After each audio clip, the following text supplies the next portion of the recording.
with pen। तो हम लोगों ने पार्ट 3 तक कंप्लीट कर लिया था स्टूडेंट्स। आज हम पार्ट 4 पढ़ेंगे of acid bases and salts. So take out your page number 64 of your book and note down these things which we are going to learn today। Acids and bases in everyday life हम पढ़ेंगे, जिसमें कि पहला हमारा point है tooth decay. Then हम पढ़ेंगे neutralisation. Neutralization क्या होता है और उसके क्या क्या यूजेस है। So get ready students, are you all ready? So let's start. What is neutralisation?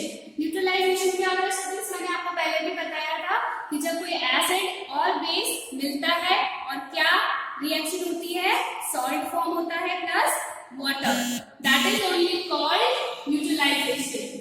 Okay, when the bases reacts with acid to produce salt and water, this is neutralization reaction। आपको ये याद करना, this is very important, आपके exam में आ सकता है। और इसके कुछ यूजेस है, जैसे indigestion, insects bites, protecting teeth, soil treatment and factory waste. तो अगर आपने पार्ट 3 नहीं देखा है तो प्लीज पार्ट 3 देख लेना। ये पार्ट 4 है और उसी की कंटिन्यूटी में हम ये पढ़ रहे हैं।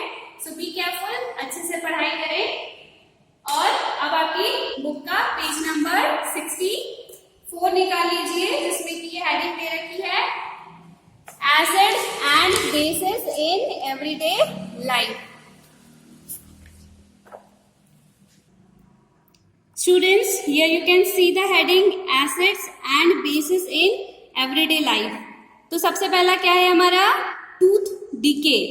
Food particles that remains in the mouth often contain sugar। Bacteria present in the mouth feed on sugar and produce weak acid। क्या होता है स्टूडेंट्स, जब हम लोग खाना खाते हैं तो हमारे जो फूड पार्टिकल्स है, जैसे अगर उसमें भी शुगर होती है, कंटेन करता है हमारा फूड, जो भी हम लोग खाना खाते हैं उसमें सॉल्ट भी रहता है और शुगर भी रहती है।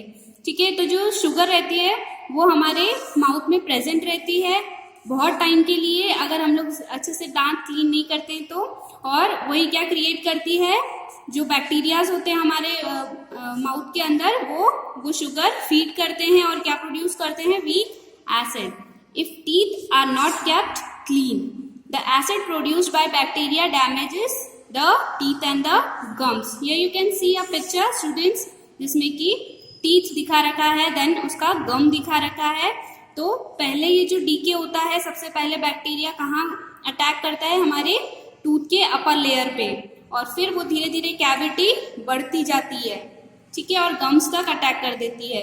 तो ये सारी चीजें अवॉइड करने के लिए हम लोगों को twice a day daily brush करना चाहिए। Got it? आप लोगों को ये डायग्राम बनाना है for your understanding. Now come to the point which is, did you know acid and bases can be strong or weak? To measure the strength of the acid or an alkali, pH scale is used। pH scale से हम क्या strength check करते हैं acid और base की, कि हमारे पानी में अल्कली है या एसिड है तो कितना है, तो वो pH स्केल बताती है। This scale has number called pH numbers. ये हमारे पास स्केल है students, right?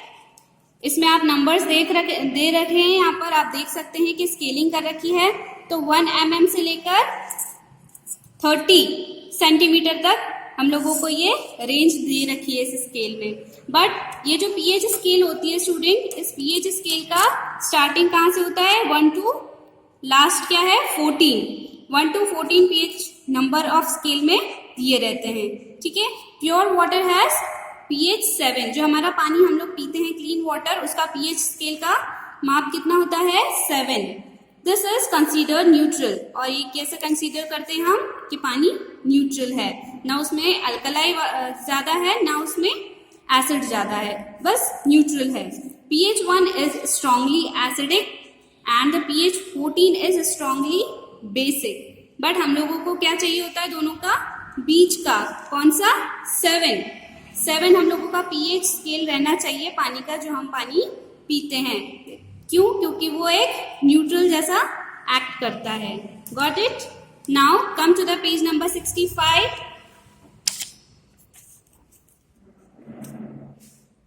Students, why is rain water always slightly acidic. आपने देखा होगा कि मम्मा और पापा घर में रहते हैं तो बोलते हैं कि बारिश के पानी से अभी नहीं नहाना है, थोड़े टाइम रुको उसके बाद नहाना। क्यों ऐसा बोलते हैं? क्योंकि जो रेन वाटर होता है उसमें एसिड प्रेजेंट होता है और वो एसिड जब लगातार बारिश होती है 2-3 दिन या एक हफ्ता, ज्यादा से ज्यादा एक हफ्ता अगर बारिश हो गई, उसके बाद हमारा जो वाटर है वो क्लीन आता है, तो उसके बाद हम लोग रेन वाटर यूज कर सकते हैं। अगर हम लोग वही पानी यूज करेंगे तो उसमें एसिड प्रेजेंट होता है जो कि हमारे लिए ठीक नहीं है, हार्मफुल है। Okay, so we will read this para. Rain water is always slightly acidic because carbon dioxide from the air dissolves in water and forms mild carbonic acid. क्यों मना करते हैं? क्योंकि रेन वाटर स्लाइटली एसिडिक होता है। Because क्यों होता है? क्योंकि हमारा जो एयर होता है उसके अंदर कार्बन डाइऑक्साइड प्रेजेंट होता है और वो एयर के साथ डिसॉल्व हो जाता है और वाटर के साथ में मिलके क्या बनाता है? माइल्ड कार्बोनिक एसिड बनाता है। This is a weak acid. ये वीक एसिड है, फिर भी एसिड तो है।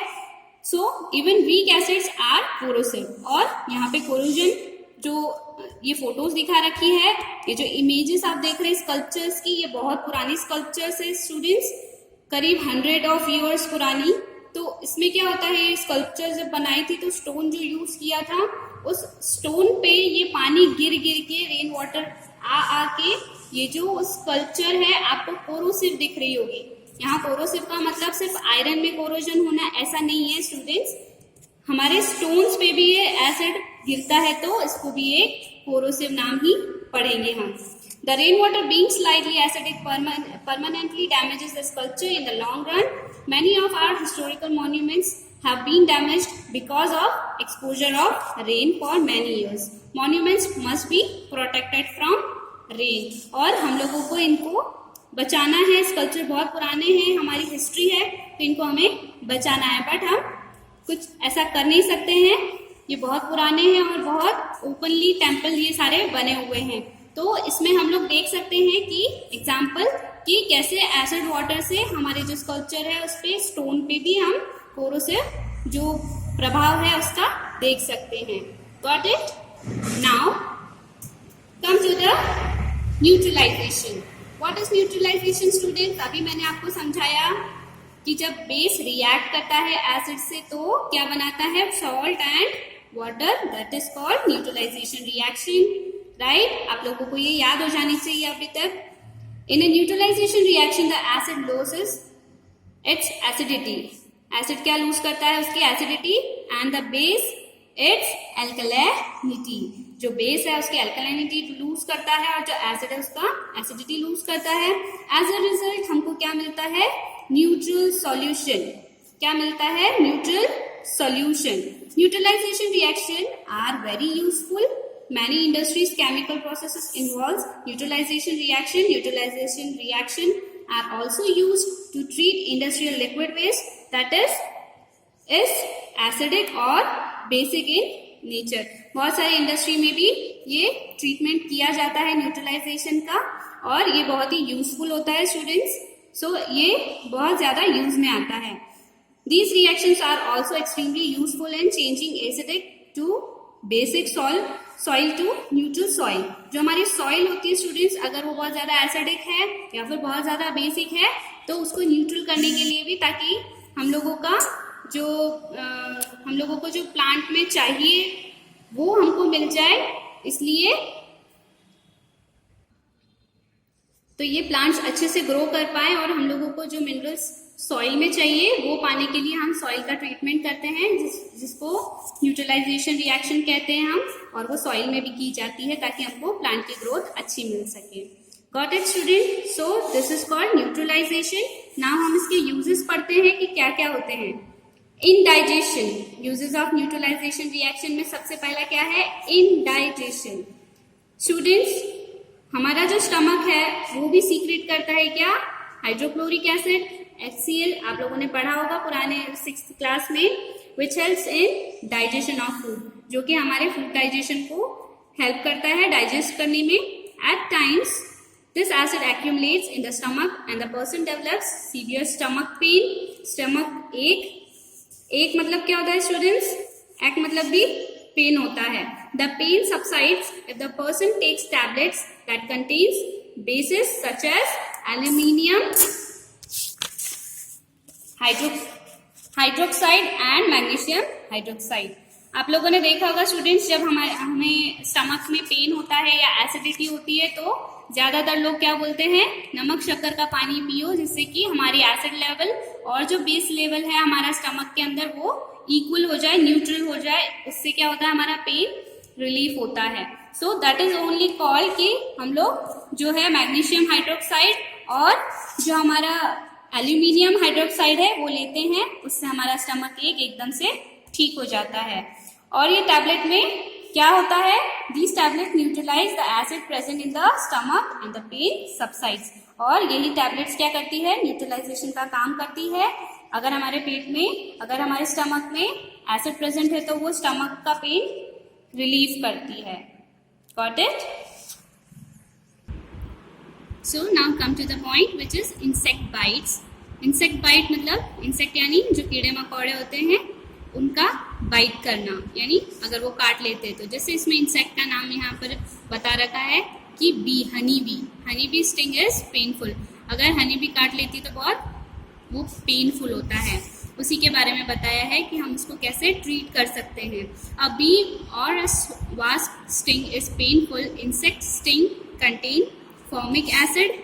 Bee and wasp sting therefore should be treated with dilute ammonium या फिर अमोनिया डाइल्यूट अमोनिया सॉल्यूशन और कैलामाइन सॉल्यूशन. मतलब हम लोग, अगर हम लोगों को इसका डंक लग जाता है मधुमक्खी का, तो उससे उसकी जो डंक होता है, यानी कि ये जो उसका स्टिंग होता है उसके अंदर क्या होता है, फॉर्मिक एसिड. और अगर वो लग गया हमारी स्किन पे तो हम लोगों को बहुत ज़्यादा पेन होता है, वो एकदम से निकलता भी नहीं है. तो उसका ट्रीटमेंट करने के लिए हम क्या करते हैं, डाइल्यूट अमोनिया सॉल्यूशन या फिर कैलामाइन सॉल्यूशन यूज़ करते हैं. अब डाइल्यूट अमोनिया सॉल्यूशन और कैलामाइन सॉल्यूशन से आप क्या समझते हैं, जैसे अगर हम लोगों को मधुमक्खी काट लेती है तो बड़े लोग, जो पुराने लोग हैं, वो कहते थे चूने का पानी लगा लो तो वो ठीक हो जाएगा. चूना यानी अगेन अमोनिया ही आ गया, अमोनिया सॉल्यूशन और कैलामाइन सॉल्यूशन, वो as a ammonia solution act करेगा और आपको उससे पेन कम हो जाएगा. This solution contains zinc carbonate which is a base. Again हम लोग बेस की बात कर रहे हैं, एसिड की बात कर रहे हैं, तो एसिड को न्यूट्रल करने के लिए बेस तो चाहिए. इसीलिए हम लोग क्या करेंगे, डाइल्यूट अमोनिया सॉल्यूशन लगाएंगे या फिर कैलामाइन सॉल्यूशन लगाएंगे, जिसमें कि क्या प्रेजेंट होता है, जिंक कार्बोनेट, और वो एक बेस है, तो वो उसको ट्रीट करेगा और न्यूट्रल कर देगा, जिससे हमारा पेन रिलीफ होगा. Got it students? Now another point is protecting teeth. दांतों की सुरक्षा करने के लिए भी हम कई बार न्यूट्रलाइजेशन का प्रोसेस का यूज करते हैं डेली लाइफ में. आप लोगों को ये पता नहीं है, बट आज हम इसके बारे में डिस्कस करते हैं ताकि आपको ये नॉलेज मिल जाए कि हाँ, न्यूट्रलाइजेशन हम लोग डेली करते हैं. Protecting teeth.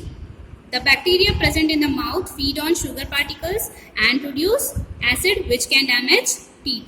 हमारे दांतों में अगर ज़्यादा टाइम के लिए शुगर पार्टिकल्स अटक गया है या लग गया है, रात को आपने ब्रश नहीं किया है और कुछ स्वीट खा के सोए हैं, तो क्या हो गया, वहाँ पर एसिड का फॉर्मेशन हो गया और फिर जो बैक्टीरियाज है उसको खाने के लिए आएंगे शुगर पार्टिकल्स को, और वो हमारे टीथ को डैमेज कर सकते हैं. One of the most common application of neutralization of acid is the toothpaste. Toothpaste contain an alkali that neutralizes the weak acid produced by bacteria and prevent tooth damage. Got it student? इसमें यही बता रखा है कि हम जब toothpaste का use करते हैं तो वो न्यूट्रलाइजेशन का काम करता है हमारे दांतों पर, क्योंकि जो बैक्टीरियाज होते हैं वो क्या बना लेते हैं, एसिड बना लेते हैं, बट ये जो टूथपेस्ट होता है इसमें एल्कलाई होता है और वो न्यूट्रलाइज कर देता है हमारे एसिड को हमारे जो माउथ में बना हुआ है और हमारे दांतों को डैमेज होने से बचाता है. Got it? I hope students insect bite और प्रोटेक्टिंग टीथ आपको अच्छे से समझ में आ गया है. So we will continue with soil treatment. Soil treatment कैसे करते हैं स्टूडेंट्स? मैंने आपको अभी बताया था कि जो सॉइल होती है उसको भी हम न्यूट्रलाइजेशन प्रोसेस करते हैं, तभी हमारे प्लांट की ग्रोथ अच्छी होती है. That is what it is written here. आप लोग इसको पैरा को अच्छे से पढ़ना. जैसे इसमें लिखा हुआ है, it is not suitable for plant growth, chemicals are added to make soil neutral. Chemicals हम लोग डालते हैं ताकि हमारी सॉइल न्यूट्रल हो जाए. If the soil is acidic it is treated with base such as quicklime, और क्विकलाइम ऐड करके हम लोग कैल्शियम ऑक्साइड भी बोलते हैं क्विकलाइम को, तो क्विकलाइम या फिर कैल्शियम ऑक्साइड को ऐड करके हम उसको न्यूट्रल कर सकते हैं सॉइल को. If the soil is basic, अगर हमारी सॉइल बेसिक है it is treated with organic manure. So ये आपको पॉइंट याद रखना है. अगर बेसिक है तो ऑर्गेनिक मैन्योर, और अगर एसिडिक है तो क्विकलाइम यानी कैल्शियम ऑक्साइड यूज करेंगे. Okay students, organic manure releases acid which neutralizes the basic nature of soil. So आप लोग इसको अच्छे से पढ़ना और 2 बार 3 बार ये वीडियोस देखना, तभी आपको ये समझ में आएगा. Got it? Now come to the point which is factory waste. आप लोगों ने पढ़ा ही है कि फैक्ट्री वेस्ट से भी हम लोग को बहुत एनवायरमेंट पॉल्यूट होता है हमारा. वही इसमें लिखा हुआ है, several industries produce acid as waste. If release on land the acid would pollute soil, और हमारी सॉइल इससे पॉल्यूट हो रही है. Kill soil organisms and plant. If release in water bodies the acid would pollute water and harm aquatic plant.